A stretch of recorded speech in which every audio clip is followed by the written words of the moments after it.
પૂર્ણા નદીએ સર્જેલા વિનાશ બાદનો બીજો દિવસ સોસાયટીઓમાં 7 ફૂટ પાણી બાદ હવે ઠેર ઠેર કાદવ કીચડ 1000 કર્મીની સાથે સ્થાનિકોએ પણ હાથમાં ઝાડુ પકડ્યું। નવસારી શહેરમાં મેઘરાજાએ તો વિરામ લીધો છે, પણ શહેરીજનો માટે મુસીબત હજુ યથાવત છે। ગઈકાલે ઉપરવાસમાં વરસેલા ધોધમાર વરસાદના કારણે પૂર્ણા નદી ગાંડીતુર બની હતી। નદીની ભયજનક સપાટી 23 ફૂટ છે, જે 30 ફૂટ સુધી પહોંચતા જેના પાણીએ નવસારીવાસીઓની ઊંઘ હરામ કરી નાખી હતી। શહેરમાં જળબંબાકારની સ્થિતિ સર્જાઈ હતી। લોકો પોતાના ઘર છોડવા મજબૂર બન્યા હતા। મકાનોમાં તેમજ સોસાયટીઓમાં 7 ફૂટ જેટલા પાણી ભરાઈ ગયા હતા।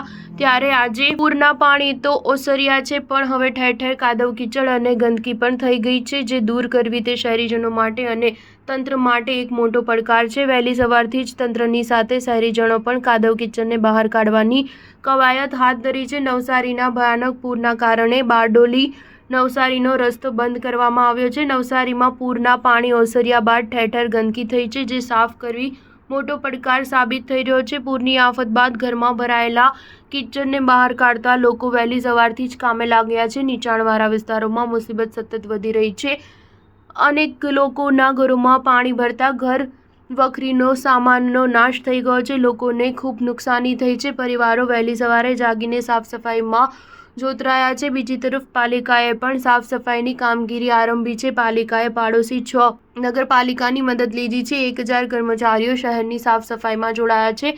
નવસારી જિલ્લામાં ગઈકાલે પૂર્ણ નદીના પાણીથી જળબંબાકાર થયો હતો। શહેરના 1.5 લાખથી વધુ લોકો પ્રભાવિત થયા છે। 3 તબક્કામાં 3700 લોકોનું સ્થળાંતર કરવામાં આવ્યું હતું। પૂર્ણા નદીના પૂર ઓસર્યા બાદ નવસારીના નીચાણવાળા વિસ્તારોની સ્થિતિ ડફોડી બની છે। શાંતાદેવી રોડની ગાંધીનગર સોસાયટીમાં 8 ફૂટથી વધુ પાણી ભરાયા છે, જેના કારણે ભાડેથી રહેતા ભમરાભાઈ ઠાકોરના ઘરમાં ઘર વખરીને મોટું નુકસાન થયું હતું। સ્ટાર ન્યૂઝ 7 હંમેશા સચ્ચાઈની સાથે।